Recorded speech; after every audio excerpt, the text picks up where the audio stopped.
College ಡೇಸಲ್ಲಿ ಹೇಗೆ ಓದೋದ್ರಲ್ಲಿ ಯಾವುದೇ ರೀತಿಯ ತೊಂದರೆ ಇಲ್ಲ. ಮಾರ್ಕ್ಸು ಒಳ್ಳೆ ಇದು ಮಾಡ್ತಾ ಇದ್ದಾಳೆ. ನನಗೆ ಅವಳನ್ನು ಇಂಜಿನಿಯರಿಂಗ್ ಮಾಡಬೇಕಂತೇಳಿ ತುಂಬ ಆಸೆ ಇತ್ತು. ಆದರೆ ಅವಳು ಸಣ್ಣ ಇರುವಾಗದಿಂದಲೂ ಅವಳ ಇದೇ ಬೇರೆ ರೀತಿ, ಡ್ರೀಮ್ಸೇ ಬೇರೆ ಇತ್ತು. ಮೈಕ್ ಹಿಡ್ದಾಗ ಒಂದು ಸ್ಕೇಲ್ ಏನಾದ್ರು ಇಟ್ಕೊಂಡು MC ಮಾಡೋದು, ನಾನು ಶಾರುಖ್ ಖಾನ್ ಅನ್ನೋದು, ಆ ಥರ ತುಂಬ ಇತ್ತು ಅವಳಿಗೆ. ಮತ್ತು PU ಇದ್ದಾಗಲಿಂದಲೇ ಅವಳು ಬೇರೆ ಬೇರೆ ಸ್ಟೇಷನಾಗಿ, ರೇಡಿಯೋ ಸ್ಟೇಷನ್ ಆಗಲಿ, TV ಚಾನಲ್ ಆಗಲಿ, ಅಲ್ಲಿ ಹೋಗಿ ಆ್ಯಂಕರಿಂಗ್ ಮಾಡೋದು, ಅದರಲ್ಲೇ ಅವಳು ಏಪ್ರಿಲ್ ಮೇ ರಜಾದಲ್ಲೆಲ್ಲ ಇಂಟರ್ನ್ಶಿಪ್ ಮಾಡೋದು, ಅದರಲ್ಲಿ ತುಂಬ ಇಂಟ್ರೆಸ್ಟ್ ಇತ್ತು. ಡಿಗ್ರಿ ಮುಗ್ದ ಕೂಡಲೇ ಅವಳು ರೇಡಿಯೋ ಮಿರ್ಚಿಗೆ ಜಾಯ್ನ್ ಆದಳು. ಓದೋ ವಿಷಯದಲ್ಲಿ ಯಾವುದೇ ರೀತಿ ತೊಂದರೆ ಮಾಡಲಿಲ್ಲ. ಓದೋ ವಿಷಯದಲ್ಲೆಲ್ಲ ಬಂಕ್ ಅಂತೇಳಿದರೆ ಸ್ವಲ್ಪ ಲೇಝಿ, ಸ್ಕೂಲಿಗೆ ಹೋಗೋದೇ ಸ್ವಲ್ಪ ಲೇಟಾಗಿ ಮಾಡ್ತಿದ್ಲು. ಫಸ್ಟ್ ಪೀರಿಯಡ್ ಯಾವತ್ತೂ ಹೋಗ್ತಿದ್ಲು. ಆದರೂ ಮಾರ್ಕ್ಸ್ ಮಾತ್ರ ಚೆನ್ನಾಗಿ ಬರ್ತಿತ್ತು, ಮಾತ್ರ ಓದ್ತಿದ್ಲು. ಕಾಫಿ ಇಲ್ಲ, ಓದ್ತಿದ್ಲು. ಕ್ಲಾಸಲ್ಲಿ ಮಾಡಿದ ಪಾಠ ಒಂದ್ಸಲ ಅದನ್ನು ಮನಸ್ಸಿಗೆ ಇಟ್ಟರೆ ಅದನ್ನೇ. ಇನ್ನೊಂದೇನು ಗೊತ್ತಾ, ಆ್ಯಕ್ಚುಲಿ ನಮ್ಮ ಟೀಚರ್ಸ್ ನೋಡ್ತಾ ಇದ್ರೂ ಅವ್ರ ಮಕ್ಳು ಯಾರಾದರೆ ಕಾಮೆಂಟ್ 100% ಮಾಡ್ತಾರೆ.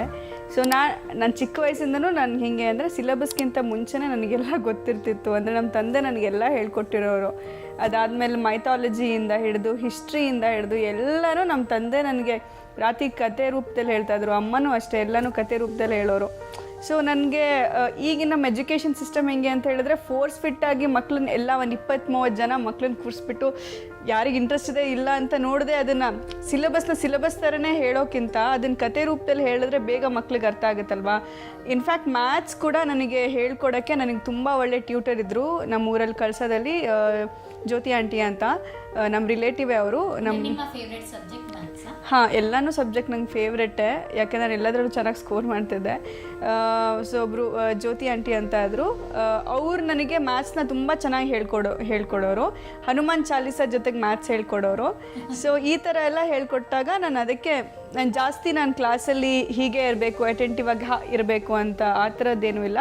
Obviously once you know the subject, I don't think you need to kind of break your head. ನಾನು ಇನ್ಫ್ಯಾಕ್ಟ್ 6th ಸ್ಟ್ಯಾಂಡರ್ಡಲ್ಲಿ ಇದ್ದಾಗ I used to solve 10th math. So ಆ ಥರ ಎಲ್ಲ ಹಾಗೆಲ್ಲ ಏನೂ ಇರ್ತಿರ್ಲಿಲ್ಲ. ಓಕೆ, ಕ್ಲಾಸ್ ಅಂತೂ ಬಂಕ್ ಮಾಡಿದ್ರು ಕೂಡ ಬ್ರಿಲಿಯಂಟ್ ಸ್ಟೂಡೆಂಟ್ ಅಂತ ಹೇಳಿದ್ರೆ, ಮತ್ತೆ ಅವಾಗಲೂ ಕೂಡ ನೀವು ಫ್ರೆಂಡ್ ಜೊತೆ ಔಟಿಂಗ್ ಹೋಗ್ಬಿಡ್ತಾ ಇದ್ರ, ಹೇಗೆ ಏನು? ಹೋಗ್ತಿದ್ಲು, ಅಪರೂಪಕ್ಕೆ ಅನ್ಸುತ್ತೆ. ಡಿಗ್ರಿಲಿದ್ದಾಗ ಹೋಗ್ತಾ ಇದ್ದೆ. ಅದಾದಮೇಲೆ first PU second PU was like ಒಂದು ಪೆಥೆಟಿಕ್ ಇದು ನಂದು ಲೈಫಲ್ಲಿ. ಅದು ಆವಾಗ ನಾನೇನು ಮಾಡ್ತೀನಿ ಅಂದರೆ, ನಂಗೆ 6.5 ಶನಿ ನಡೀತಾ ಇತ್ತು. ಸೊ ಅದ್ರ ಮೇಲೆ ಬ್ಲೇಮ್ ಹಾಕ್ಬಿಡೋದು, ಇಟ್ಸ್ ನಾಟ್ ಮೈ ಫಾಲ್ಟ್, ಎಲ್ಲ ನನ್ನದು ಎಸ್ಟ್ರಾಲಜಿ ಚಾರ್ಟಲ್ಲೇ ಇದ್ದಿದ್ದು ಅಂತ. ಸೊ ಆವಾಗ ಒಂದು ಸ್ವಲ್ಪ ನಾಟಿನೆಸ್ ತುಂಬ ಇರ್ತಿತ್ತು. ಅಂದರೆ ನಾನು ಪರ್ಪಸ್ಲಿ ಅಷ್ಟು ನಾಟಿ ಆಗಿರ್ತಿರ್ಲಿಲ್ಲ. ಅದೊಂದು ಏಜ್ ಗೊತ್ತಾ ನಿಮಗೆ, ಹೈಸ್ಕೂಲಲ್ಲಿ ಅಂದರೆ ಯಾರಿಗಾರು ತೊಂದರೆ ಕೊಡೋದು, ಕಿರ್ ಮಾಡೋದು, ಆ ಥರದ್ದೆಲ್ಲ. ಸೊ ಹಾಂ, ಬಟ್ ಏನು ಗೊತ್ತಾ, ಐ ಥಿಂಕ್ ಎಲ್ಲರ ಲೈಫಲ್ಲೂ ಆ ಫೇಸ್ ಇರುತ್ತೆ ಅನ್ಕೊತೀನಿ. And I am happy that ನಂದು 2 ವರ್ಷ ಫೇಸ್ ಅದು. ಅದಾದಮೇಲೆ I was very studious. Even 10th standard ತನಕನೂ I was very studious. 11th 12th I was a little like cranky ಆ ಥರದ್ದೆಲ್ಲ.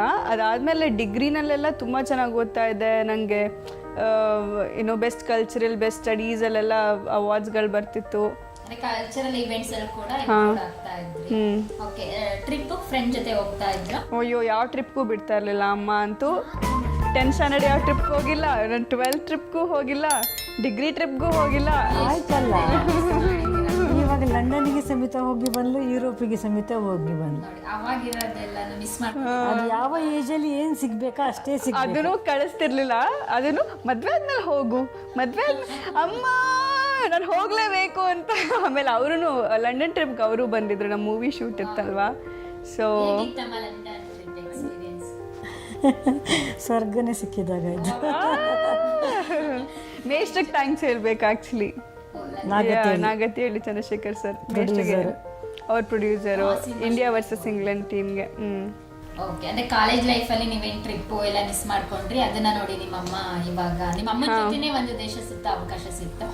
ಓಕೆ, ಮಾನ್ವಿತಾ ಫಸ್ಟ್ ಸಂಬಳ ಅಥವಾ ಫಸ್ಟ್ ಟೈಮ್ ಏನಾದರೂ ನಿಮಗೆ ಪ್ರೆಸೆಂಟ್ ಮಾಡಿದ ಗಿಫ್ಟ್ ಯಾವುದು ಅಮ್ಮನಿಗೋಸ್ಕರ?